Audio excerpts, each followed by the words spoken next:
Et salut à tous, c'est Mister Rico, très content de te retrouver pour cette nouvelle vidéo. Ça fait extrêmement longtemps. J'ai eu un accident au niveau de la main droite, ce qui m'a empêché de bricoler et produire des vidéos pendant un certain temps. Mais là, ça y est, je suis de retour. Je pourrais vous en parler dans une autre vidéo. Mais aujourd'hui, on est là pour vous montrer comment j'ai fabriqué un arbre à chat de A à Z à partir de bois flotté. Donc allez, on se retrouve au bord du lac pour aller chercher du bois flotté. C'est parti! Allez, c'est parti chercher du bois flotté. Donc moi, il faut savoir que j'habite proche d'un grand lac.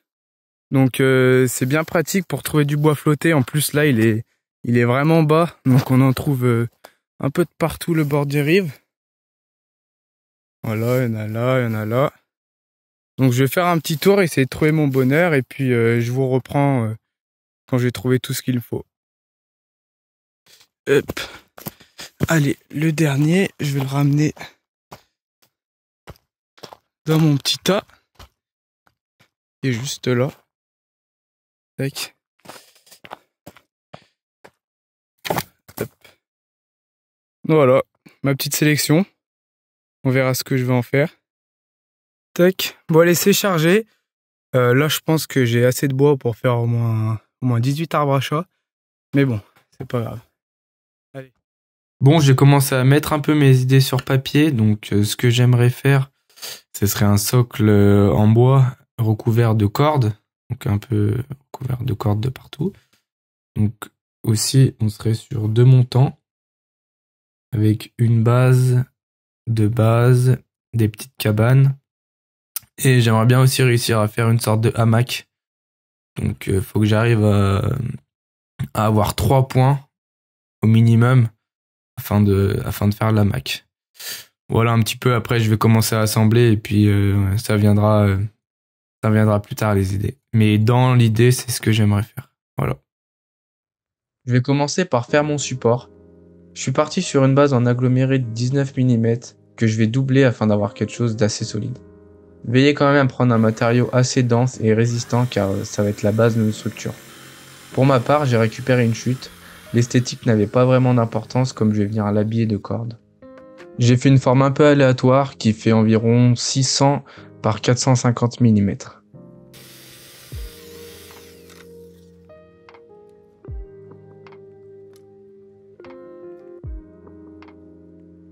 Une fois les deux morceaux coupés, on va pouvoir les assembler ensemble. Pour cela, je vais pré-percer. Ensuite, je vais fraiser mes trous et puis je vais venir les visser.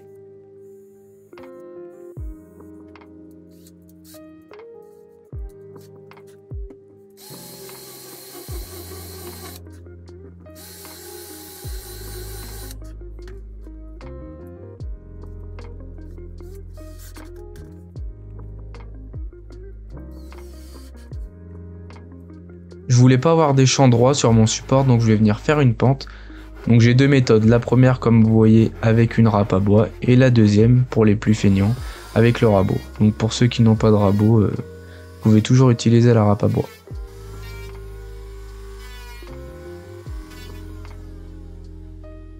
Voilà ce que ça donne. Comme on peut le voir, j'ai vraiment exagéré sur la pente. C'est ce que je voulais pour que ça rende le plus joli possible une fois que la corde sera installée. Sur l'arbre à chat, j'ai fait le choix de mettre 3 montants en bois flotté, donc je vais venir percer 3 trous débouchants de 10 mm. Ces trous vont servir à insérer mes tiges filetées que je vais venir coller préalablement dans mes morceaux de bois flotté.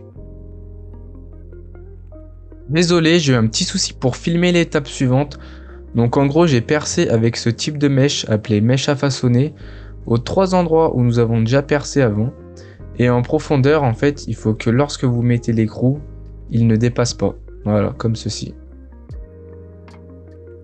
Pour le moment, on va mettre le socle de côté, on s'attaque aux différents montants. Alors après avoir déterminé les hauteurs souhaitées, je vais venir couper la base des troncs afin d'avoir une surface plane. Personnellement, j'utilise une scie à onglet, mais vous pouvez très bien utiliser une scie Egoin, ça sera juste plus long. Bon, après, venez ajuster vos coupes.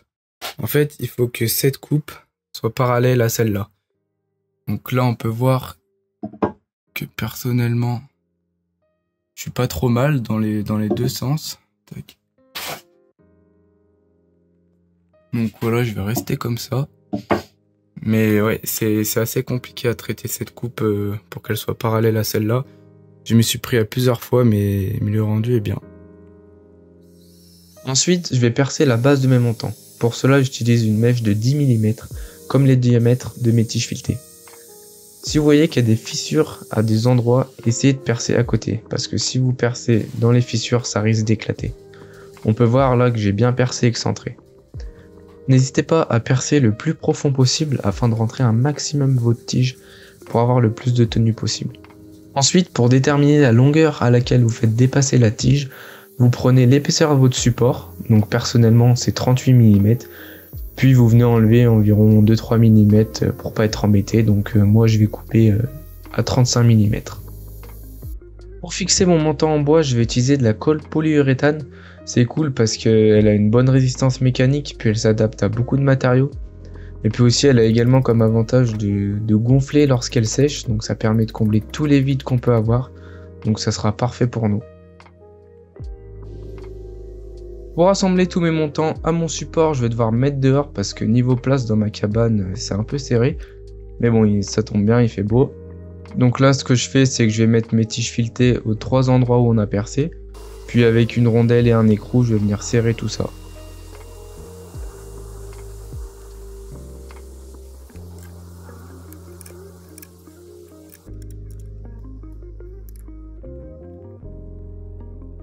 Voilà, ça y est, mes 3 montants sont fixés. Donc maintenant, j'y vois un peu plus clair sur l'ensemble de l'arbre à chat.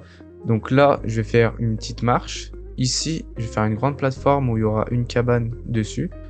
Et là, je vais pouvoir réaliser mon hamac. Donc par contre, je vais devoir couper ce bois ici parce que pour avoir un maximum de place pour la cabane, et comme ça, je vais pouvoir me poser sur mon montant. Ça y est, j'ai coupé mon montant à la même hauteur que le premier. J'ai pris des gabarits en carton pour faire la forme que je souhaite et mettre toutes les entailles au bon endroit.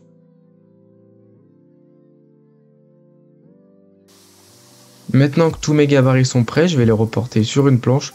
Donc j'utilise des planches en pin de 18 mm que je peux trouver chez tous les magasins de bricolage tels que Castorama, Brico Dépôt. Et une fois que c'est tracé, je vais venir tout découper à la scie sauteuse.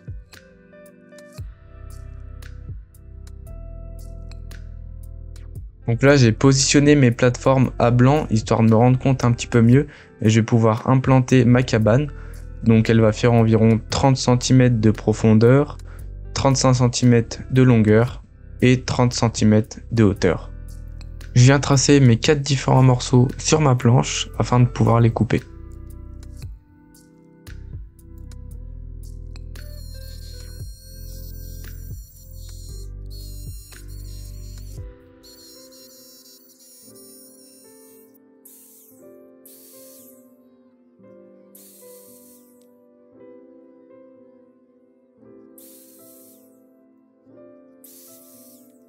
Donc voilà, maintenant ces pièces, je vais leur donner un côté un peu plus vieilli, un peu bois flotté.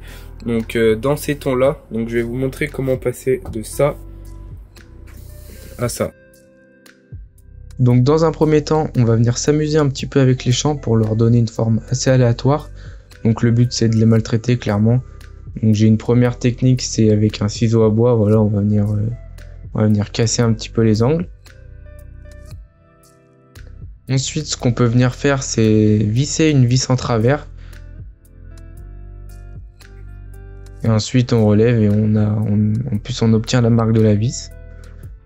Et pour finir, une râpe à bois pour bien finir l'ensemble.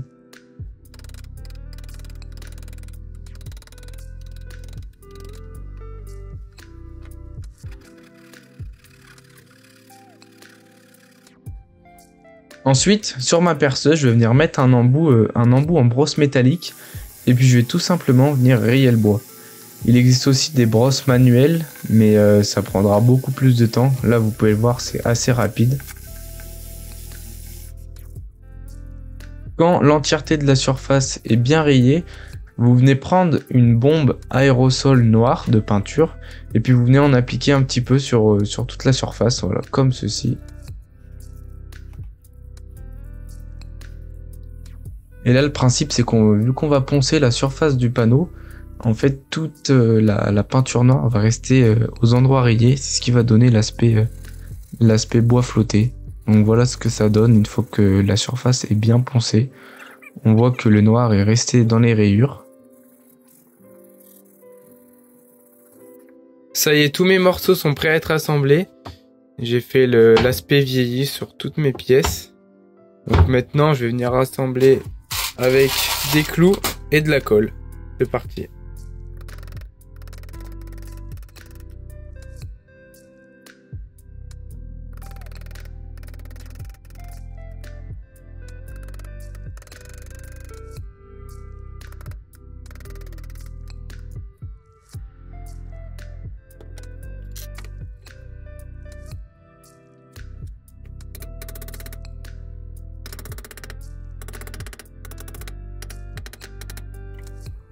Pour la partie haute de la cabane, par contre, je vais mettre des vis parce qu'il faut consolider un petit peu l'ensemble.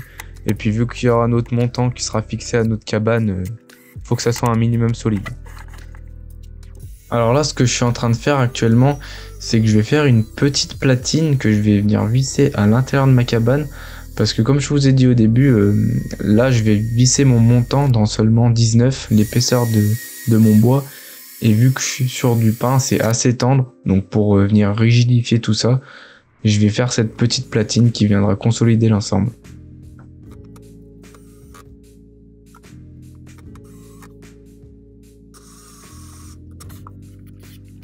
La dernière étape avant de pouvoir assembler cet ensemble à nos montants, ça va être de jumeler la plateforme avec la cabane. Donc pour cela, je vais utiliser des vis que je vais visser par-dessous. Et voilà ce que ça donne. Je peux procéder au montage de mes deux plateformes. Donc pour cela, je vais utiliser des équerres. Je vais veiller à bien mettre tout ça de niveau quand même.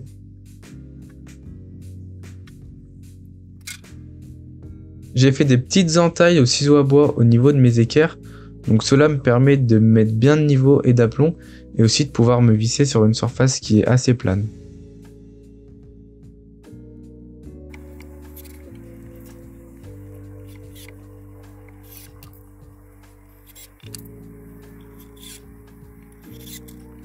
Voilà, je suis venu fixer mes équerres, mais j'ai vu qu'il y avait beaucoup trop de ballons. Du coup, j'ai rajouté un bois comme ça, que je suis venu visser juste ici par derrière. Et comme ça, on peut appuyer, ça craint rien. C'est juste posé, là, j'ai même pas mis de fixation. Bon voilà, ça commence à ressembler à quelque chose. Hop. Tu peux voir, maintenant il me reste à fixer le debout sur la cabane. Et puis après, je verrai comment je procède en haut. Mais pour l'instant, le bas, je suis assez content. Ça rend pas mal. Donc pour mon dernier montant, ça a été le même procédé. Je l'ai coupé bien droit. Ensuite, je suis venu percer. J'ai coupé la tige filetée, puis je l'ai collé. Et voilà, et là, je vais venir la boulonner sur la patte de fixation qu'on a créée.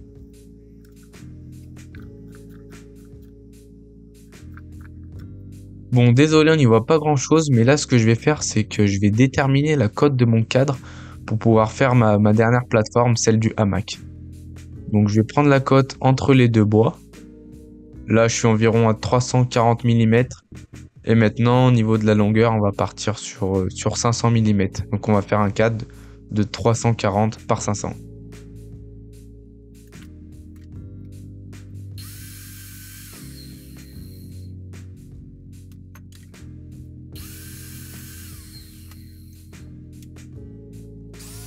Pour assembler mon cadre, en bout, j'ai utilisé une entaille à mi-bois, fixation vissée plus collée.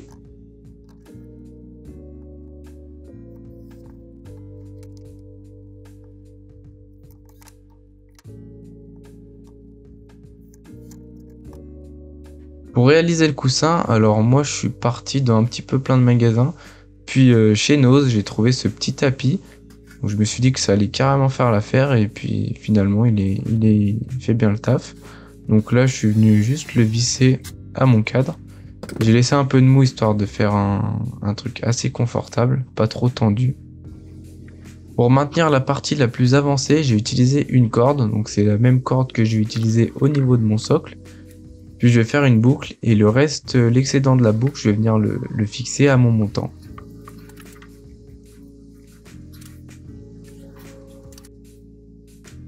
L'arbre commence à bien prendre forme. Je suis en train de mettre en place la dernière plateforme. Donc je vais essayer de la situer bien comme il faut, de la mettre de niveau. Pour fixer le cadre montant, alors j'ai juste pré-percé le cadre et le montant.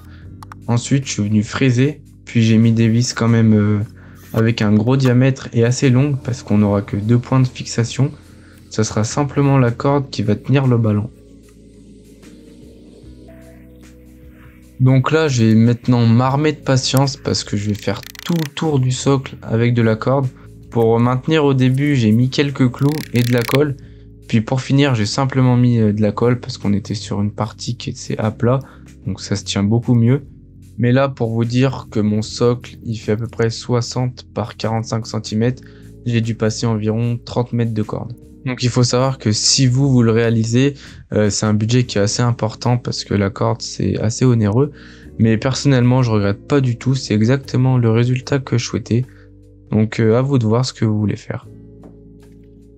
Je vais rajouter quelques petites finitions pour que l'arbre à chat soit le plus attractif possible. Donc là je vais venir mettre quelques petites chaînettes que j'ai récupérées d'un vieux sac à main.